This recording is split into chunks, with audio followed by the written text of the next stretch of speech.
한 젊은 여인이 마이크 앞으로 나옵니다. 그 젊은 여인의 머리는 무지개색으로 염색되어 있고 옷도 범상치 않습니다. LGBTQI, 레즈비언, 게이, 바이섹슈얼, 트랜스젠더, 퀴어, 인터섹스. 그녀는 우리가 흔히 이야기하는 성소수자, 동성애자였습니다. 그 여인은 마이크 앞에 서서 그에게 주어진 그 짧은 시간 가운데 많은 것은 이야기하지 않았지만 자신이 당한 사회적 편견에 대한 이야기를 하며 서름에 복받쳐 울기도 하며 자신의 의견을 이야기합니다. 이것은 제가 이번 PCC 총회에 참석하여 보았던 광경입니다. 총회 주제가 특별히 있지는 않았습니다. 그러나 진리와 화해를 강조하며 교회 안에서 서로를 인정하고 인간적으로 받아들이기를 호소하는 시간들이 참 많았던 시간이었습니다. 동성애를 반대하는 우리 한인교회 노회원들은 아주 편협해 보이고 인간적인 긍휼은 전혀 없어 보이는, 하나님의 그 사랑이란 전혀 없고 예수님에게 받은 우리의 죄를 몽땅 용서받은 그 사랑을 이웃에게 제대로 나누지 못하는, 아니 나누고 싶어 하지도 않는 그 무늬만 그저 그리스도인인 것처럼 보이는 불편한 순간이었습니다. 진리라고 하고 화해라고 그렇게 부르짖듯 외치는데 무슨 진리이고 누구의 진리인지 저는 알지 못했습니다. 세상에 아직 다른 진리가 남아 있구나라는 생각만 가지고 돌아왔습니다. 그리고 화해라고 이야기하는데 당연히 그리하여야 한다고 생각합니다. LGBTQI, 그 동성애자들과 우리 정상적인 이성애자들이 우리가 화합하며 같은 교회를 섬겨 나가야 합니다. 우리가 그들을 더 이해하고 그들의 아픔을 끌어안고 그 상처를 보다듬어 주어야 하는 것도 사실입니다. 그러나 우리가 가지고 있는 그 진리, 그 결혼에 대한 교리를 바꿀 수는 없는 것이겠지요. 결혼은 사랑하는 남자와 여자의 결합입니다. 그러나 또 성숙한 두 성인의 결합이라고, 동성연애자들도 교회 장로로, 그 목사로 안수될 수 있다는 것을 진리라고 말할 수는 없는 것이겠지요. 이제 머지않아 제가 이 말씀의 강단에서 더 이상 지금 같은 동성애를 반대하는, 아니 동성애에 대한 이야기조차 하지 못하는 날이 올지도 모르겠습니다. 그렇다고 진리가 바뀌거나 진리가 2개, 3개가 되고 그 사람들의 상황과 그 사람들의 이해관계로 인해 타협될 수는 절대 없는 것이겠지요. 사람과 사람이 화해하기 위해서, 인간의 의에서 나온 사랑을 나누기 위해 하나님과 우리 하나님의 사람인 그리스도인들의 그 화해를 깰 수는 없는 것입니다. 이제 내가 사람들에게 좋게 하랴, 하나님께 좋게 하랴, 사람들에게 기쁨을 구하랴, 내가 지금까지 사람들의 기쁨을 구하였다면 그리스도의 종이 아니니라. 오늘날 세상에는 다른 사람들에게 인기를 얻으려고 애쓰며 사는 사람들로 넘쳐납니다. 정치가들은 인기가 있어야 한 표라도 더 얻어 계속 자신의 정치 생명을 연장할 수 있습니다. 연예인들과 프로 운동선수들은 사람들의 그 인정과 사랑을 받아야 합니다. 어찌하든 사람들을 더 기쁘고 즐겁게 하는 것이 그 직업을 가진 사람들의 의무이니까 말입니다. 여러분들 요즘 유튜브를 자주 보십니까? 요즘 어린 10대들이 가장 되고 싶어하는 직업 중 하나가 유튜버입니다. 자신이 직접 어떤 주제를 정하고 그것에 대해 영상을 찍어 유튜브에 업로드하는 그런 직업이지요. 더 많은 사람들이 방문하고 좋아요를 누를 때마다 수입이 늘어나는, 더 많은 사람들이 좋아할, 즐거워하고 기뻐할 일들을 찾고 서로 보이지 않는 그 인터넷상에서 즐거움을 나누는 것을 말합니다. 이 시대의 유행은 이 사람들을 즐겁고 기쁘게 만드는 쪽으로만 가고 있습니다. 그러나 우리 기독교인들은 사람들보다는 하나님께 기쁨을 드리고 사람보다는 하나님의 그 칭찬과 지지를 받으며 살아가는 사람이어야 할 줄로 믿습니다. 많은 사람들이 자신의 출세와 그 성공을 위해 다른 사람들을 기쁘게 하려고 하지만 하나님께서 이 땅에서 원하시는 사람은 바로 하나님을 기쁘시게 하는 사람입니다. 그럼에도 하나님을 기쁘게 해드리기보다는 하나님을 걱정스럽게 만들고 슬프게 만드는 모습들이 우리 안에 너무나 많음을 봅니다. 오늘 말씀을 통해서 하나님을 기쁘시게 하기 위해 살았던 사도 바울의 그 삶의 모습을 통하여 하나님을 기쁘시게 하는 삶이 무엇인지 그 말씀을 나눠보려고 합니다.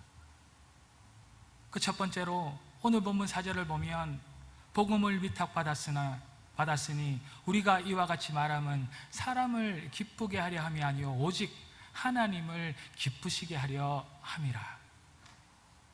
하나님 말씀을 중심으로 살아가는 삶일 때 사람을 기쁘게 하려고 하는 것이 아니라 하나님을 기쁘시게 할 수 있다고 말씀하는 것이지요. 왜 사도 바울은 왜 우리가 복음을 위탁받았고 그것이 하나님을 기쁘시게 하는 것이라고 말씀하셨을까요? 우리가 복음을 붙들고 살아가야 하는 그 이유는 다름 아닌 먼저 그리스도인이 말씀을 통하여야만 우리의 그 믿음의 대상인 하나님을 바르게 알 수 있기 때문입니다. 믿음의 대상을 바르게 알지 못하고 제대로 믿지 않고서 그 하나님을 기쁘시게 하기는 너무나 어려운, 절대 있을 수 없는 일이기 때문이지요. 말씀에 오직 이것을 기록함은 너희로 예수께서 하나님의 아들 그리스도이심을 믿게 하려 함이요 또 너희로 믿고 그 이름을 힘입어 생명을 얻게 하려 함이라. 성경 그 말씀을 통하여 먼저 예수님이 하나님의 아들인 것을 알고 믿을 수 있도록 하는 것이지요. 그 예수의 이름을 통하여 생명을 얻게 하는 그 구원이 우리 말씀, 그 복음의 목적인 것입니다. 하나님께서는 그 생명, 그 구원을 주시기 위해 말씀을 주셨고 그 말씀을 통해 하나님을 조금씩 알아가는 우리를 보시고 그렇게 기뻐하시는 것입니다. 말씀, 이 복음의 핵심은 다름 아닌 2000년 전 이 땅에 오신 나사렛 예수가 그리스도이시고 메시아이시며 우리의 구원자이시요 하나님의 아들이라는 그 사실이 이 복음의 핵심입니다. 이 말씀을 통해 우리는 그리스도에 대한 그 갈망을 가지고 우리 안에 그 갈망을 충족시켜 충만하게 하여야 할 줄로 믿습니다. 하나님께서는 우리가 예수님에 대해 더 잘 알기를 원하십니다. 그분이 우리의 삶을 통하여 진정으로 고백되어지는 우리의 죄를 지시고 십자가에 죽으심으로 우리의 생명을 살리신 구원자이시며 모든 사망의 권세를 이기시고 부활하신 살아계신 하나님이신 것을 말씀을 통하여 날마다 고백하는 그런 그리스도에 대한 갈망이 넘쳐나기를 원하시고 그를 인하여 기뻐하신다는 것입니다. 이것이 말씀을 통해 우리가 하나님을 기쁘시게 하는 삶인 줄로 믿습니다. 이 삶은 다름 아닌 예배를 이야기합니다. 우리가 살아간다는 것은 그저 무의미한 삶이 살아가는 것이 아니라 예배입니다. 우리의 일상의 예배 가운데 하나님이신 그 예수를 높이고 그를 바라보기를 원하는 갈망함이 하나님을 기쁘시게 한다는 것이지요. 자, 그러나 여기에 다른 문제점이 있습니다. 사실 우리 크리스찬 대부분은 이런 성경 그 말씀에 대해 의심을 품는 사람은 그렇게 많지 않습니다. 그리스도인들은 성경 말씀을 하나님의 그 말씀으로 인간이 쓴 책이 아니라 하나님이 지으신 책이라 그저 단순히 너무도 잘 믿고 살아가죠. 그리고 대부분의 크리스찬들은 이 말씀이 완벽한 그 진리라는 점에 별 의의를 제기하는 사람이 많지도 않은 것이 사실이지요. 하지만 이 말씀이 우리 현실과 만나면 그 말이 달라집니다. 우리들이 처한 상황과 그 환경을 만나면 완벽한 진리이고 하나님인 이 말씀이 우리 삶, 우리의 관심의 저 변두리로 밀려나기 일쑤이기 때문이죠. 우리의 신앙생활, 그리스도인으로서의 삶이 진리인 말씀을 만날 때 아이러니하게도 우리 인생 가운데 이중적인 잣대를 가질 수 있음을 말씀하는 것입니다. 말씀이 완벽하다는 것은 절대 믿지만, 그러나 지금 나의 삶에 적용되기에 충분한가에 대한 그 확신은 가지지 못하고 살아갈 때가 너무나 많다는 이야기이죠. 이런 말이 있습니다. 남들과 대화할 때 성경 구절을 많이 사용하거나 성경적이란 그 표현을 많이 쓰면 신앙이 좋은 사람으로 불립니다. 그러나 성경에 나와 있는 대로 실천하려고 살려고 하면 제정신이 아닌 사람으로 취급받는다라는 그런 이야기 들어보셨습니까? 전혀 생뚱맞은 말이 아니라 말이지요. A.J. 제이콥스라는 저자가 쓴 미친 척하고 성경 말씀대로 살아본 1년이라는 그 책이 미국 대형 서점의 종교 서적 코너가 아니라 유머 서적 코너에 있다고 합니다. 오늘날 우리가 성경 말씀대로 산다는 것이 제목처럼 미친 척 하지 않으면 실천하기조차 불가능한 것이니 그저 유머러스하게 표현한 것인 줄도 모르겠습니다. 책 표지는 더 재미있습니다. 수염을 길게 기른 모세 같은 복장을 한 남자가 샌들을 신고 한 손에는 성경을 들고 또 다른 한 손에는 스타벅스 투고컵을 들고 있는 그 그림입니다.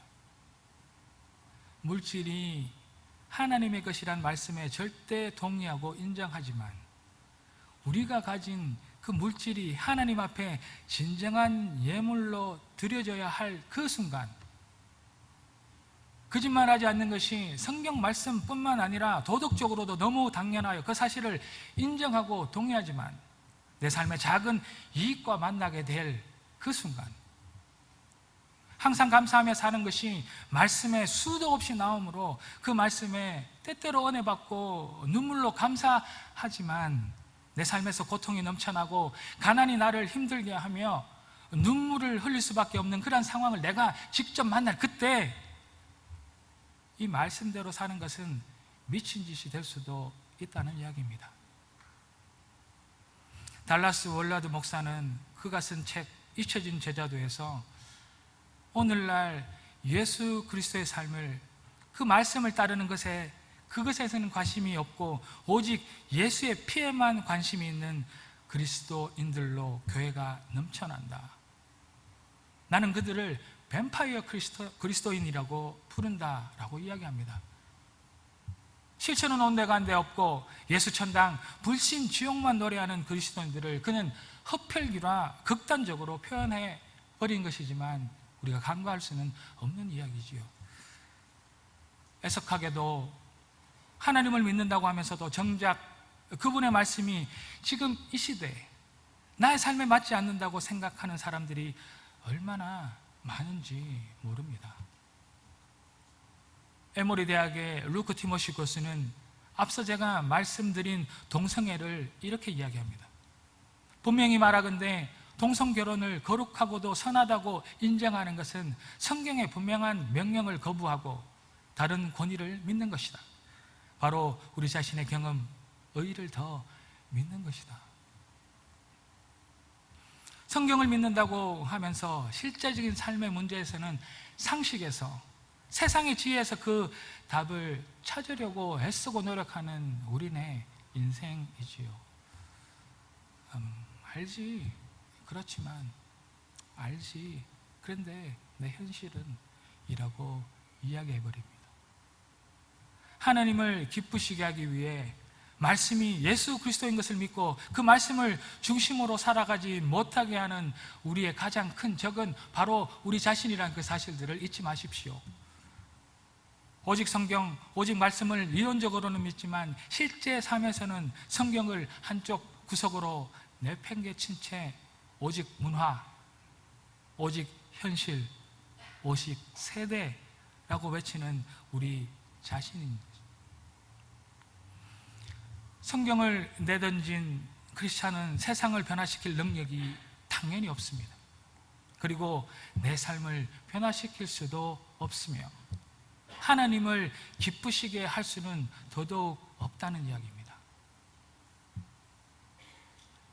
우리가 말씀을 통하여 우리가 믿는 하나님, 예수 그리스도를 정확히 알고 믿는 예수 그리스도의 말씀을 우리의 일상의 삶 속에 제대로 적용하여서 힘들지만 또 정말 어렵지만 주어진 그 상황을 이기고 말씀에 힘겹게 또 힘겹게 순종하며 말씀대로 살아내므로 하나님이 기뻐하시는 삶을 사는 우리 한 사람 한 사람이 되어지기를 이 시간 주의 이름으로 축복합니다.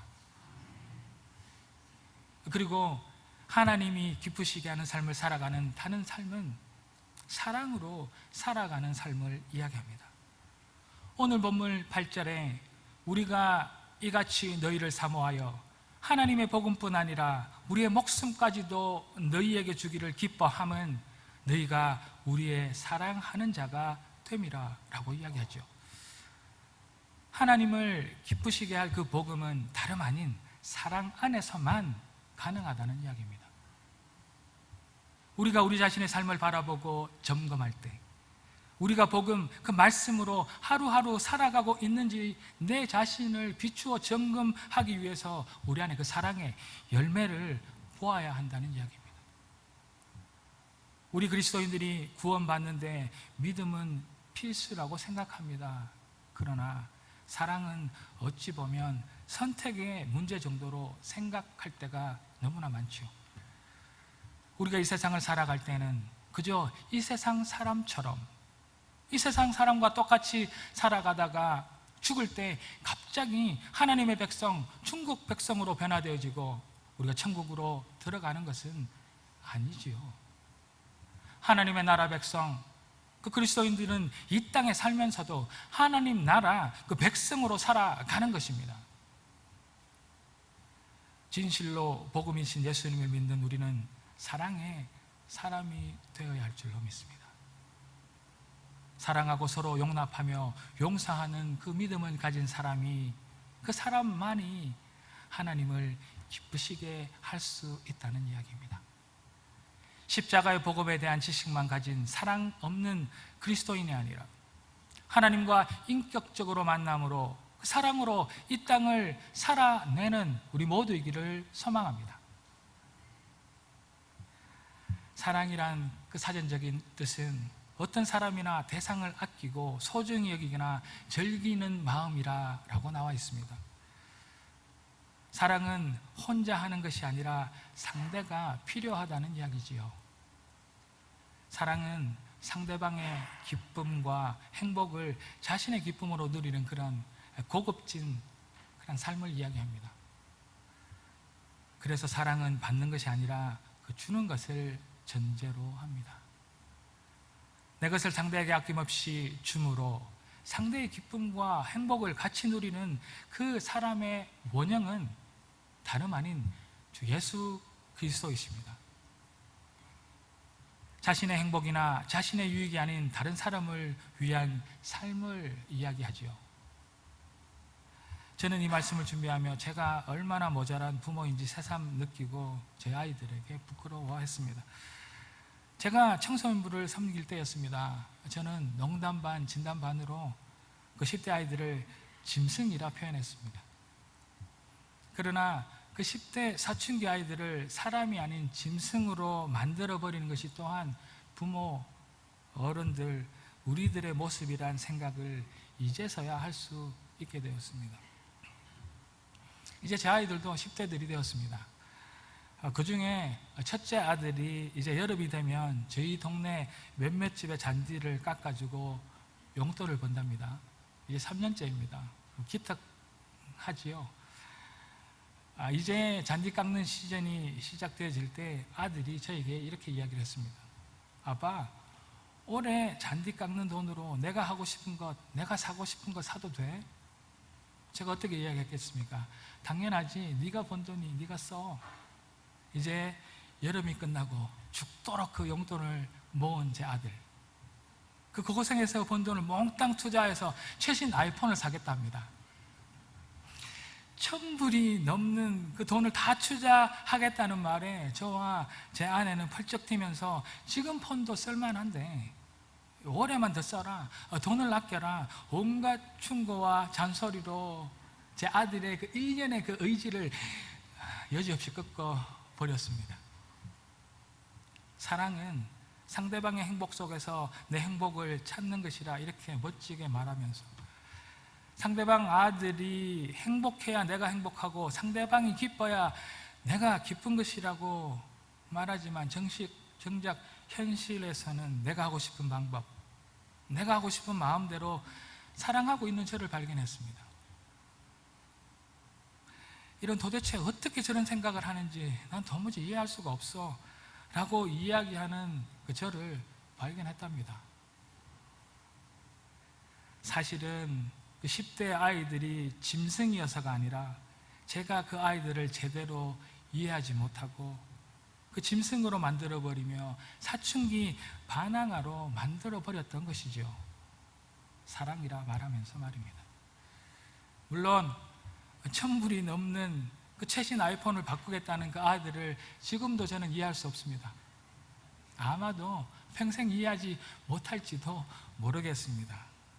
아무리 사랑이라고 말하고 있지만 말입니다. 맥스 루케이도가 쓴 예수가 선택한 십자가라는 책을 읽으려 제가 책장을 넘겼습니다. 책을 다 읽지는 않았지만 목차를 보는 순간 저는 사랑이 무엇인지 알아버렸습니다. 1장, 저를 위한 일입니까? 2장, 내가 너의 어두운 면을 담당하겠다. 3장, 너처럼 될 만큼 너를 사랑했다.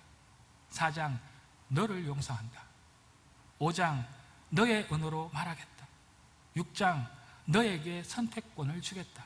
7장, 너를 버리지 않겠다. 이렇게 15장까지 모든 내용들이 내가 내 방식대로 사랑하겠다가 아니라 모든 장의 제목들이 너, 그 상대방의 초점과 관심, 상대가 원하는 사랑을 해야겠다는 것을 이해하고 이야기하고 있었습니다. 우리도 그 이웃을 사랑할 때, 그러니까 우리도 하나님을 사랑할 때, 우리도 하나님을 기쁘시게 하려고 하기 위해서는 하나님께서 원하시는 기쁨을 드려야 하나님이 원하시는 사랑을 해야 할 줄로 믿습니다. 우리가 드리는 예배도 우리가 하루하루 살아가며 나를 기쁘게 하는 그 많은 일들을 하나하나 줄이고 죽여나가고 하나님이 기뻐하실 사랑을 담아나가는 우리여야 할 줄로 믿습니다. 만약 예수님이 자기만 기쁘게 행동하셨다면 십자가의 그 고통과 죽음은 없었을 것입니다. 만약 예수님이 자기를 잡으려고 온 사람들에게 자기 기분대로 하셨다면 어떻게 되었을까요? 빌라도의 앞에서 자기 기분대로 했다면 어떻게 되었을까요? 만약 사람들이 십자가에서 내려오라고 그렇게 조롱할 때 예수님께서 기분대로 행동하셨다면 지금 우리의 모습은 어떨까 말입니다. 매 순간 예수님은 자기를 기쁘게 하지 않았기 때문에 고난당하고 죽임 당하셨으며 결국 우리를 살리시고 우리를 기쁘게 하실 수 있었답니다. 그래서 사랑은 오래 참아야 하는 것을 알았습니다. 그래서 사랑은 온유해야 하며, 그래서 시기하지도 자신의 것을 자랑하지도 않아야 하며, 사랑은 우리의 교만을 절대 허락하지 아니하고 자기의 유익을 구하지 않는다고 말씀하신 그 이유를 알았습니다. 하나님이 기뻐하실 사랑의 기대치는 너무 높고 너무 힘든 것은 사실입니다. 그렇지만 예수를 따르기를 원하는, 우리 안에 주를 믿는 그 믿음이 자라기를 원하는, 예수를 닮아가기를 원하는 우리 하나님의 사람들은 이기적인 사랑에서 벗어나 자기 희생적인 사랑의 삶을 살아가기를 이 시간 결단해야 할 줄로 믿습니다. 그래야 하나님이 기뻐하시는 삶, 그 사랑의 삶을 살아갈 수 있는 것이죠. 따라서 우리 크리스천들의 삶은 자기를 기쁘게 하기보다 하나님의 사랑을 닮아가서 예수 그리스도의 십자가의 사랑을 따라서 이웃을 기쁘게 하는 삶을 살아가려 노력해야 합니다. 그럴 때 우리의 삶을, 그 삶을 보시고 하나님께서 기뻐하신다는 이야기죠. 이제 세 번째로 하나님이 기뻐하실 또 다른 삶은 오늘 본문 9절에서처럼 주신 그 말씀을 사랑으로 전하는 전도의 삶을 살아야 한다고 사도 바울은 그렇게 이야기합니다. 생각해 보셨습니까? 하나님께서 가장 기뻐하실 일이 무엇인지 생각해 보셨습니까? 한 번쯤은 생각해 보셨을 줄로 믿습니다. 저는 하나님께서 가장 기뻐하실 때는 잃어버린 영혼이 돌아올 때 가장 기뻐하시며 춤추실 것이라 생각합니다. 너희 생각에는 어떠하냐? 만일 어떤 사람이 양 100마리가 있는데 그 중에 하나가 길을 잃었으면 그 99마리를 산에 두고 가서 길 잃은 양을 찾지 않겠느냐? 진실로 너희에게 이르노니 만일 찾으면 길을 잃지 아니한 99마리보다 이것을 더 기뻐하리라. 저는 지금도 생각이 납니다. 제가 이제 뒤늦게나마 하나님의 또 다른 부르심으로 신학교를 가려고 목사님께 상담하러 갔을 때 이야기입니다.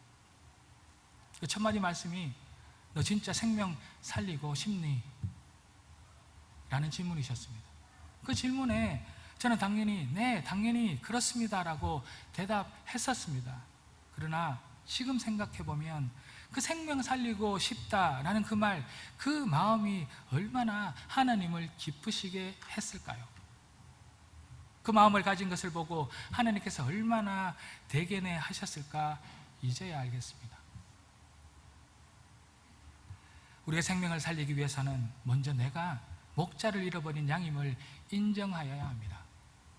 나 자신의 죄를 인정하고 지금까지 주님의 긍휼과 사랑보다는 세상을 더 사랑하고 원했던 우리 자신의 모습을 발견하고 나의 죄 문제의 해결을 위해 목자 되시는 예수 그리스도를 먼저 우리가 만나야 합니다. 이렇게 보냄받은 제자가 된 우리는 이제 또 다른 길 잃은 양을 찾아 나서야 되겠지요. 그들을 설득하는 것은 아닙니다. 그렇다고 사람들이 좋아하는 것을 제공하여 교회에 나오도록 만드는 것은 더더욱 아니지요.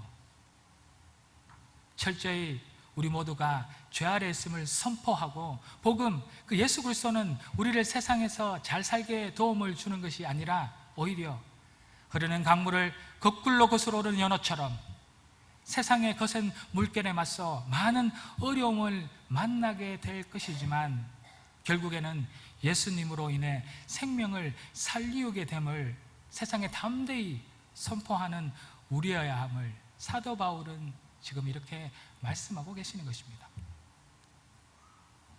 그것이 하나님께서 가장 기뻐하시는 일이라고 말이죠.